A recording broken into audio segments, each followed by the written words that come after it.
कि आप बहुत बढ़िया कर रहे होंगे।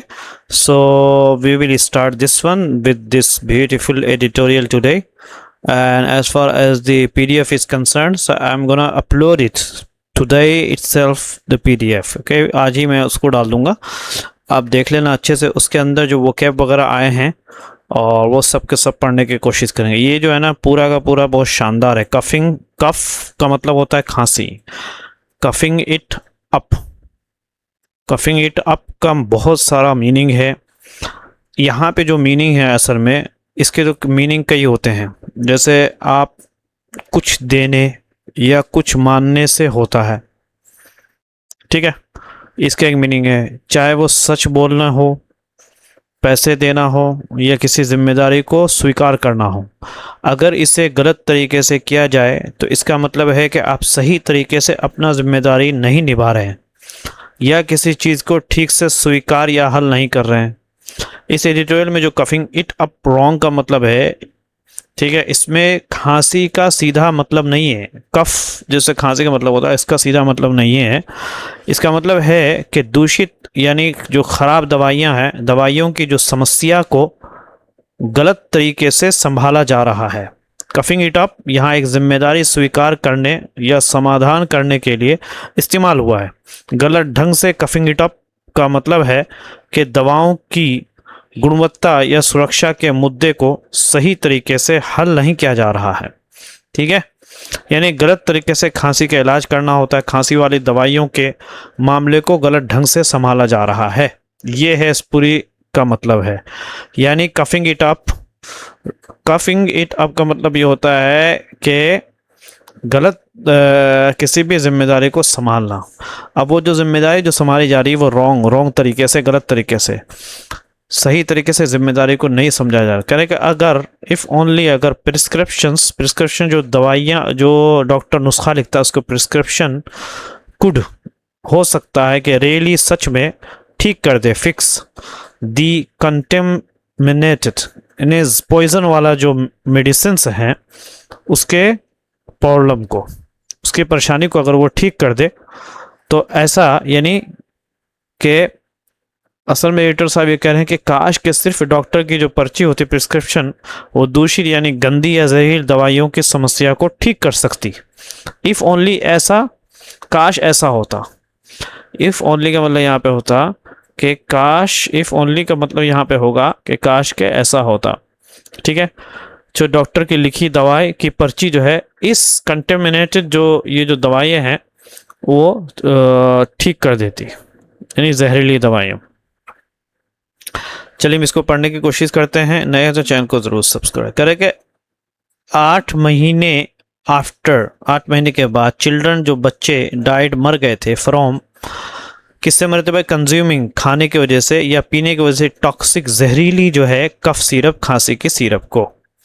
गवर्नमेंट ऑफ इंडिया अपीयर्स दिखती है टू बिलीव, मानने का, यानी वो मानने के लिए ये दिखती है कि दैट द रीअकरिंग, यानी रीअकरिंग बोलते हैं किसी चीज़ का बार बार होना, कि इस परेशानी को जो बार बार रीअकरिंग जो प्रॉब्लम है ऑफ किस चीज़ का, कंटेमिनेटेड। कंटेमिनेटेड मतलब ये हो गया कि जहरीली दवाइयों की जो सिरप है उसके जो बार बार जो परेशानी जो पैदा हो रही इज़, ये है अ मैटर ऑफ क्लासिफिकेशन, ये वर्गीकरण का एक मैटर है ना, समझ में आता? ओके, रिकरिंग प्रॉब्लम होता है बार बार होने वाली समस्या। क्लासिफिकेशन, वर्गीकरण यानी श्रेणी तय करना। कह रहे हैं कि it has removed cough syrup from schedule के,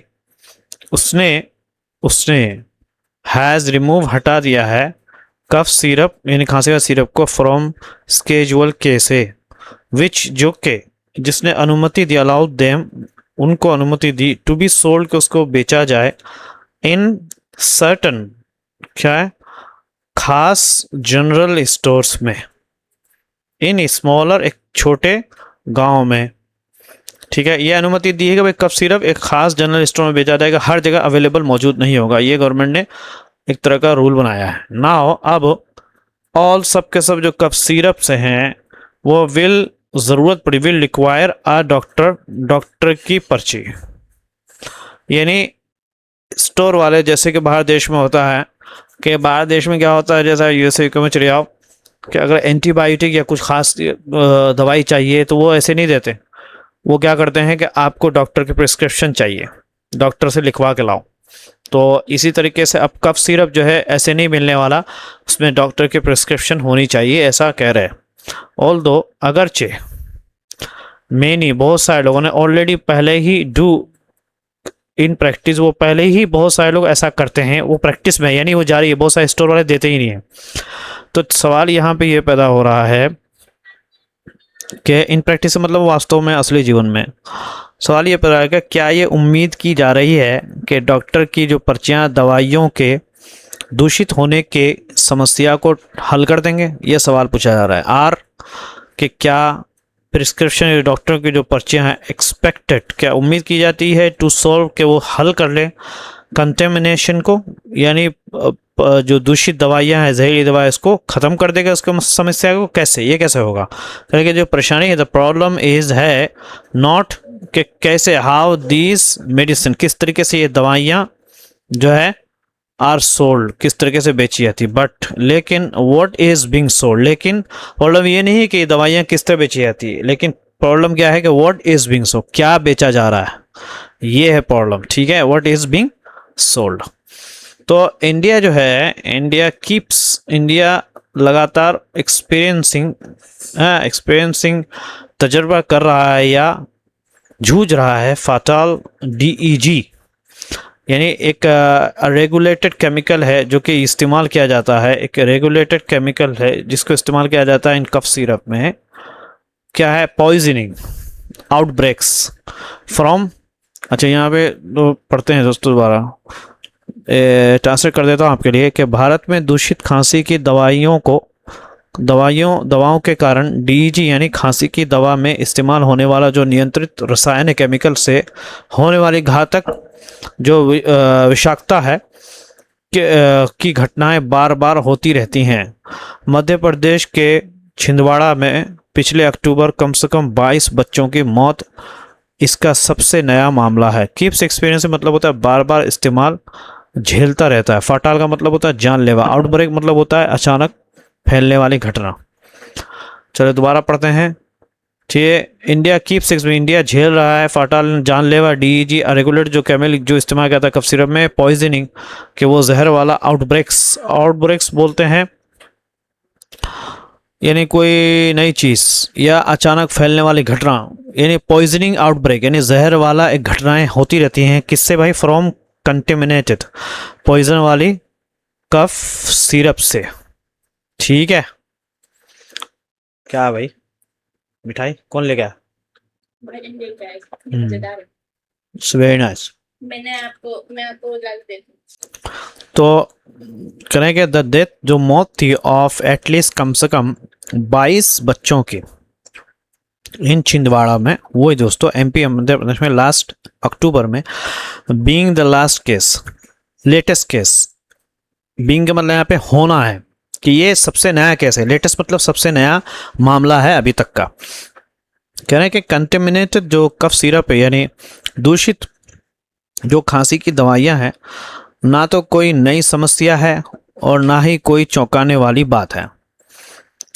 कफ जो है सिरप आर हैं नीदर, ना ही या अन्यू एक नए, ना ही अ सरप्राइजिंग एक चौंकाने वाला परेशानी की बात है। कह रहे डीईजी जो है वो पॉइजनिंग हैज रिकर्ड। कह रहे कि भारत में 1972 से डीईजी क्या था, विषाक्तता की घटनाएं बार बार होती रहती हैं। डीजी जो पॉइजनिंग हैज रीअकर्ड, ये रीअकर्ड जो ना देख लो आप, किसी चीज़ का बार बार होना। इंडिया में हो रहा है सिंस 1972 से विथ के साथ में इसी तरह के मास पॉइजनिंग, बहुत सारे जो जहरीली जो चीज़ें हुई हैं यानी जहरी वाली दवाइयाँ इन 2020 में, 2022 में और 2023 में इस तरीके से चीज़ें हुई हैं दोस्तों, समझ नहीं। और 2022 ये तथा 2023 में भी ऐसी सामूहिक जहरीली घटनाएं हुई थी, समझ नहीं। मास बोलते हैं बहुत सारे लोगों का ग्रुप। पॉइजनिंग जहरीली घटनाएं, पॉइजनिंग्स घटनाएं यानी जहर वाली घटनाएं 2020 में, 2022 में, 2023 में हुई। कह रहे कि इंडिया का जो बनाया हुआ जो खांसी का जो सिरप है वो कारण बना मास बहुत ज़्यादा सामूहिक चाइल्ड बच्चों की डेथ का, मौत का इंगाम भी है, और कैमरून में और एंड उज़्बेकिस्तान में। ओह माय गॉड, दिस अगर आपने ध्रुव राठी की वीडियो देखी हुई तो इससे पहले यहाँ उन्होंने इस बात की तरफ हाईलाइट किया था, अगर आपको याद हो। कह रहे कि द डायग्नोसिस, अच्छा यहाँ पे जो बात करते हैं दोस्तों, कह रहे कि इस समस्या की जो पहचान है यानी निदान बहुत पहले ही हो चुकी है। ये पूरे तंत्र सिस्टम की विफलता है। डायग्नोसिस का मतलब समस्या का सही कारण पहचानना। करें कि ये जो डायग्नोसिस है यानी इसके समस्या का जो सही कारण है इज लॉन्ग इस्टेब्लिश, बहुत पहले से साबित हो चुकी है। इस्टेब्लिश का मतलब यहाँ पे कायम हो चुकी है, साबित हो चुकी है। सिस्टमिक फेलियर यानी पूरी सिस्टम की नाकामी है। समझे नहीं? सिस्टमिक फेलियर का मतलब होता है पूरी सिस्टम की नाकामी। करें कि दवा बनाने के लिए फैक्ट्रियां बिना पर्याप्त नियम कानून के चलती हैं। ठीक है, एक तो क्या है, मैन्युफैक्चरिंग है, दवाएं बनाने वाली जो यूनिट्स हैं, फैक्ट्रियां हैं, ऑपरेट चलती हैं इन अनरेगुलेटेड, बगैर उसके किसके नियम के, अनरेगुलेटेड बिना उचित निगरानी के कंडीशंस में चलती हैं। दूसरा क्या है, देयर इज अ क्रॉनिक, और दूसरा क्या है दोस्तों, कर्मचारियों की लगातार कमी रहती है। क्या है, निरीक्षण नियमित नहीं होते, और साथ ही भ्रष्टाचार भी है। क्रॉनिक का मतलब होता है लंबे समय से लगातार। एक क्रॉनिक अंडर स्टाफिंग कर्मचारी, स्टाफ का मतलब अंडर, स्टाफ का मतलब कर्मचारी होते हैं, अंडर यानी स्टाफिंग यानी स्टाफिंग बोलते हैं कर्मचारियों को हायर करना, अंडर मतलब नीचे, यानी जितना हायर करना चाहिए उतना नहीं करते। इससे कुल मिला के मतलब क्या हो गया दोस्तों कि स्टाफ की कमी। क्रॉनिक किसी चीज़ का लगातार होना बहुत लंबे से, जैसे आपने सुना होगा कि this is the chronic disease, ये लंबी बीमारी है। ठीक है, एंड और इनकंसिस्टेंट इंस्पेक्शन, इनकंसिस्टेंट यानी इंस्पेक्शंस बोलते हैं, कर्मचारियों की कमी, इंस्पेक्शन जांच, और लगातार जो है जांचें भी नहीं हो रही। कंसिस्टेंट होती है लगातार जांच, इनकंसिस्टेंट कभी कभी हो गई इंस्पेक्शन, प्लस उसके अंदर देयर इज अ करप्शन और भ्रष्टाचारी भी है। तीसरा जो है प्रॉब्लम क्या है, लाइसेंसेस जो है दैट आर कैंसिल, उसको कैंसिल किया जाता है, आर हैं क्वाइटली रिवर्स्ड, बहुत यानी चुपके से उसको दोबारा इशू कर दिया जाता है। रिवर्स मतलब लौटा दिया जाता है, इशू कर दिया जाता है। समझ में आता है? तो क्वाइटली चुपके से यानी बिना पब्लिक में कर चुपके से उसको शुरू कर दिया जाता है। वंस जब जैसे ही एक मरतबा जब पब्लिक का जो ध्यान है, अटेंशन फेड्स यानी खत्म होना, फेड बोलते हैं धीरे धीरे खत्म होता है, तैसे ही जो उनका लाइसेंस जो है दोबारा शुरू करवा दिया जाता है। क्या है यार, कितने बच्चों की मौत हो गई, यानी ऐसा। बस आपको पता है, अगर इंडिया में रहते हैं आपको तो क्या क्या होता है आपको पता है अच्छे से, कि डॉक्टर जो हैं और जो फार्मासिस्ट हैं यानी जो दवाइयाँ वाले मेडिकल्स वाले हैं, वो फ़ायदा कमाते हैं via family owned business, family के ज़रिए जो चलाया जा रहा फार्मेसीज है ना, दैट जो कि scared conflict of interest rules. अरे यहाँ पे स्केट मतलब होता है नियमों से बच निकलना, जो कि बच निकलते हैं। Conflict of interest rules, conflict of interest मतलब होता है से जुड़े नियमों को किनारे कर देते हैं।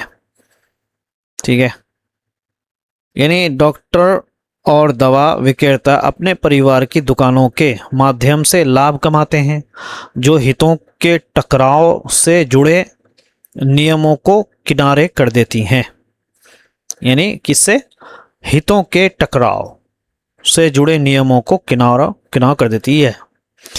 जो स्कीट का मतलब रूल्स, नियमों से बच निकलते हैं। कॉन्फ्लिक्ट ऑफ इंटरेस्ट रूल्स, समझ में ना, इंटरेस्ट के यानी हितों का जो झगड़ा होता है उसके जो नियम से हैं उससे वो बच निकलते हैं।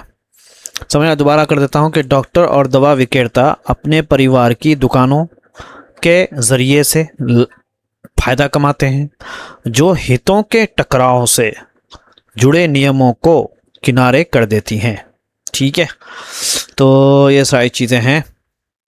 पांचवा क्या है, देयर इज़, वहाँ है नो सिस्टम, कोई सिस्टम नहीं है फॉर डॉक्टर्स के लिए, टू फ्लैग यानी झंडा लगाने का, क्लस्टर्स यानी फ्लैग यानी खतरा दिखाने का, संकेत यानी चेतावनी देने का, यानी चेतावनी देने का या रिपोर्ट करने का। कोई क्लस्टर बोलते हैं एक जगह या समय पर कोई कई मामले।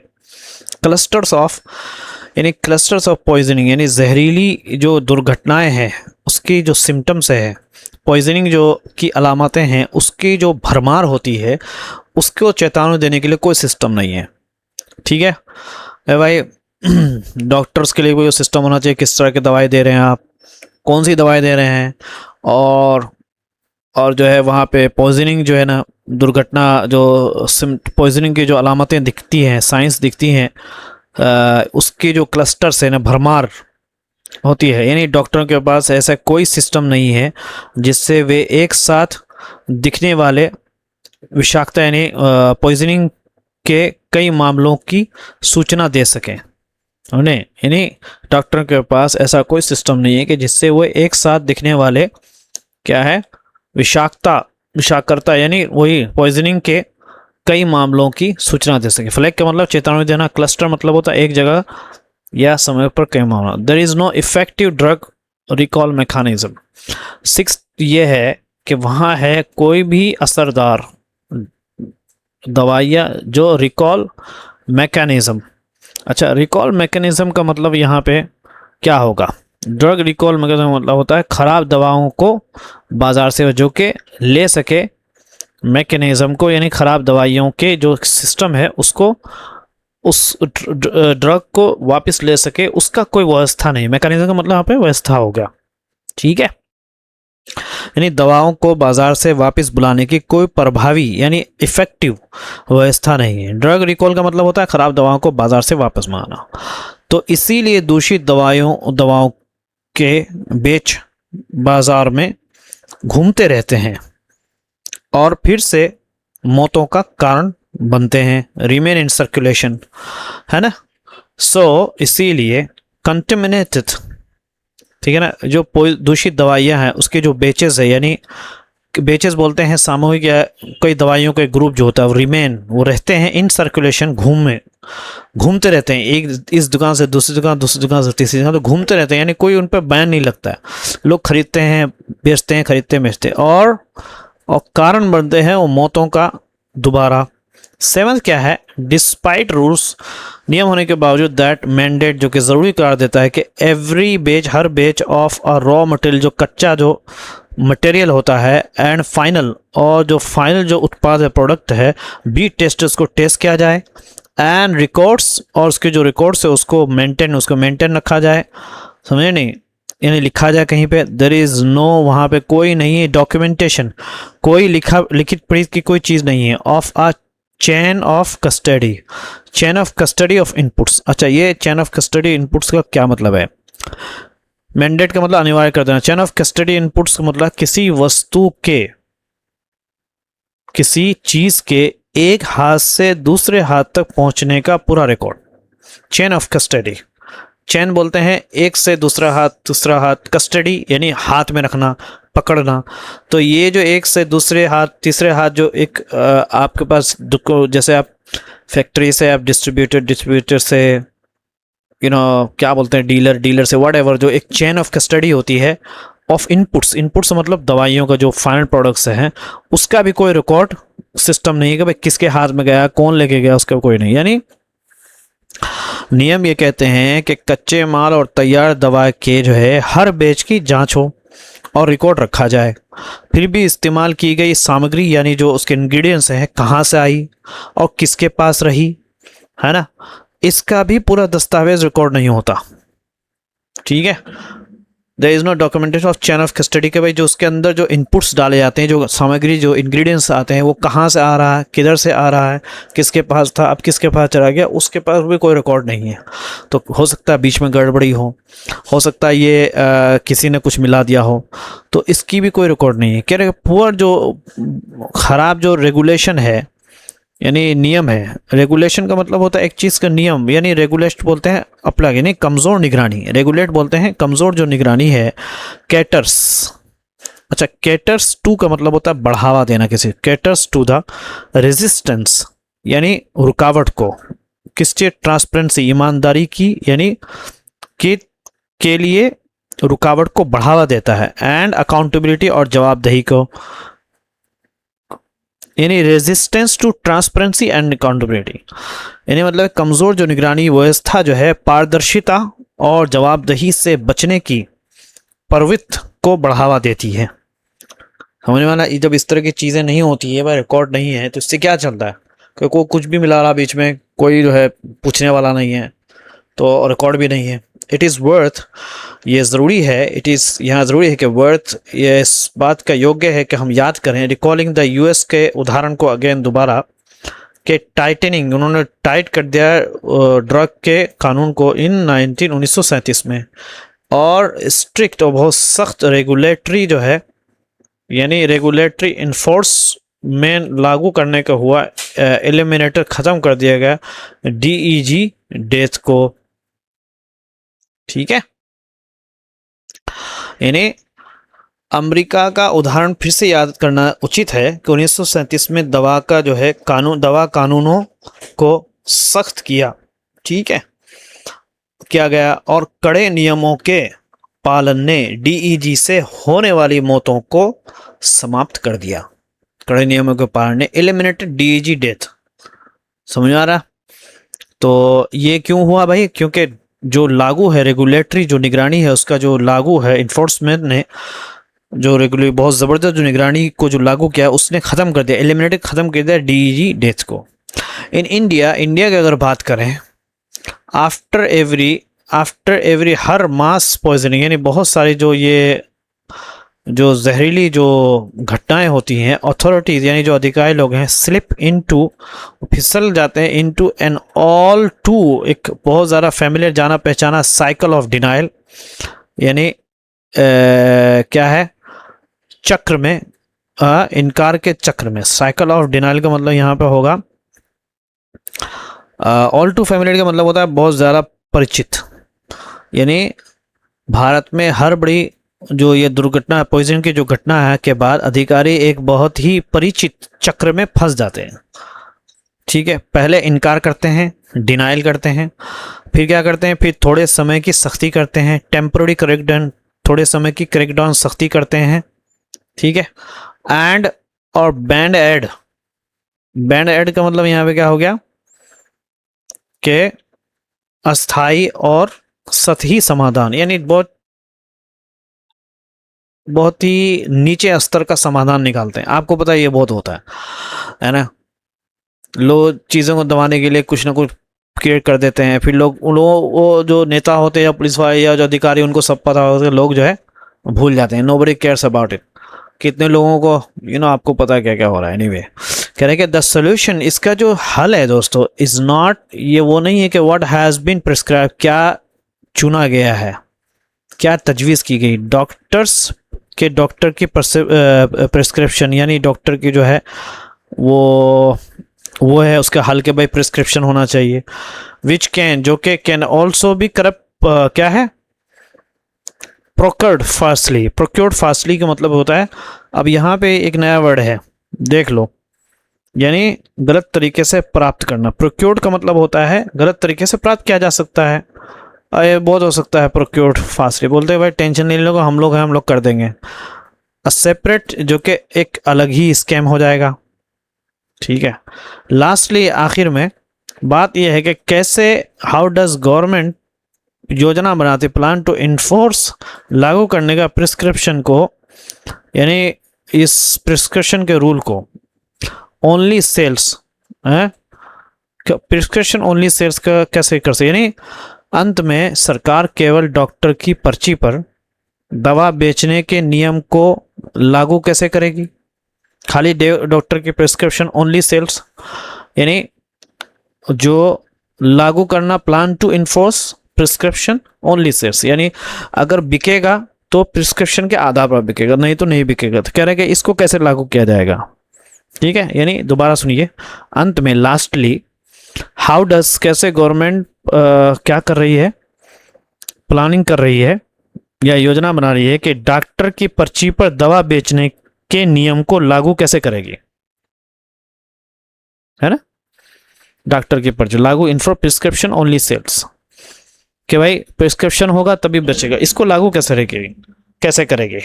कह रहे कि भारत न केवल एंटीबायोटिक दवाइयों की बिक्री को केवल डॉक्टर की पर्ची तक सीमित रखने में असफल रहा है, बल्कि डॉक्टरों द्वारा ज़रूरत से ज़्यादा एंटीबायोटिक लिखने को भी नियंत्रण नहीं कर पाया है। ओवर प्रिस्क्रिप्शन बोलते हैं ज़रूरत से अधिक दवा लिखना। ये तो आपको पता है ना, जो अच्छे डॉक्टर होते हैं, मैंने देखा दोस्तों, हमारे इलाके में एक अच्छा डॉक्टर है, यानी आप उसके यहाँ जाइए, बहुत ही कम दवाइयाँ लिखता है। पहले तो खुद ही वो जो है ना बोलता है कि ऐसा करो ऐसा करो, जब देखता है एंटीबायोटिक बहुत लास्ट में लिखता है तो पहले वैसे ही करने की कोशिश करता है। इस तरह के डॉक्टर बहुत कम है, और बहुत सारे लोग ऐसे भी होते हैं, अब उनको शायद पैसों की लालच होती है या क्या होता है कि वो एंटीबायोटिक पे एंटीबायोटिक लिखते जाते हैं, उसको सामने वाले का भाई इसके जो एंटीबायोटिक खा रहा है इसके बॉडी में क्या असर पड़ेगा, they don't care about it, they just right it. Not only, ना ही सिर्फ ये कि हैज़ इंडिया जो है नाकाम और फेल टू इंश्योर, सुनिश्चित करने का, ओनली प्रिस्क्रिप्शन, सिर्फ दवाई वाली बेच पर ऑफ एंटीबायोटिक्स का, इसको जो है सुनिश्चित करने में नाकाम हुआ। इट हैज़ ऑल्सो, वो नाकाम हुआ किसमें, ऑल्सो फेल्ड टू कंट्रोल, नियंत्रण करने का, एंटीबायोटिक्स ओवर क्या है, प्रिस्क्रिप्शन, यानी बहुत ज़्यादा एंटीबायोटिक का बहुत ज़्यादा लिखना, प्रिस्क्रिप्शन से भी ऊपर। देयर इज़ नो रीज़न, कह रहे कि वहाँ पे कोई कारण नहीं है, टू एक्सपेक्ट, हम उम्मीद करें, दैट द कफ सिरप्स की जो ट्रेजेक्ट्री है। अब यहाँ पे ट्रेजेक्ट्री का मतलब क्या हो गया, ट्रेजेक्ट्री मतलब होता है आगे बढ़ने का रास्ता या भविष्य की जो दिशा है। कफ सिरप की जो भविष्य की जो दिशा है, विल बी एनी डिफरेंट, कि वो कोई अलग से होगा, यानी ये उम्मीद करने का कोई कारण नहीं है कि खांसी की दवाइयों का जो भविष्य या रास्ता इससे अलग होगा, इससे अलग नहीं होगा, बल्कि इसी के साथ में होगा। यानी कुल मिला के बात यह है कि खाली जो है रूल बनाने से नहीं होगा, और जो इधर सामने जो 4-5 चीज़ें बताई हैं उसके ऊपर नियंत्रण करने की ज़रूरत है। इसको भी पढ़ दोगे दोस्तों आपके लिए। चलो मैं इसका PDF दे दूंगा। Great wall of America, what Trump's policy and ICI are doing in terms of fans or carries a larger darker message। ठीक है, इसका मैं PDF डाल दूंगा। नया तो चैनल को ज़रूर सब्सक्राइब करो, PDF में ट्रांसलेशन भी डाल दूंगा। Okay, bye bye, take care.